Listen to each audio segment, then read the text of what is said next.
બધી વાતો પછી કર. કેમ ફોન કર્યો કે? અરે આપણું યાર પેલું વાઈફાઈ નથી ચાલતું. વાઈફાઈ તો પણ વાઈફાઈ છે જ કઈ આપણી ઘર? અરે છે આવે હોતો છે, મને નહીં ખબર ને. તું અરે એકચ્યુઅલી એમાં શું છે કે એમાં એક બાજુવાળાનું વાઈફાઈ આપણી ત્યાં પકડાય છે. તે તો હવે ખબર નહીં હવે આ લોકોએ રિચાર્જ નહીં કરાયું હોય તો બધું બંધ થઈ ગયું છે. એટલા બે જવાબદાર લોકો છે ને.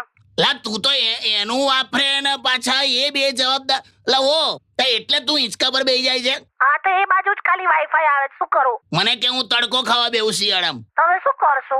હું ના કરાયેલી હવે. પણ તમે જ કહો છો ને દર વખતે કે બચત કર બચત કર. બચત કર કીધું કે ચોરી કર કીધું? તમે મને ચોર કહો છો. પણ હું ના કોકનું વપરાયેલી હવે. પાછું એમને જ ગાળો દે તું. લે જો મને છે ને બચત કરતા આવડે છે. આ ગયા મહિને મેં 30,000 રૂપિયાની બચત કરી છે. લે મને જ નહીં ખબર. 30,000 ની તે કમની કરી બચત? જો અત્યારે તમે માસ્ક પહેર્યા વગર બહાર જાઓ ને તો 1,000 રૂપિયા ફાઇન છે.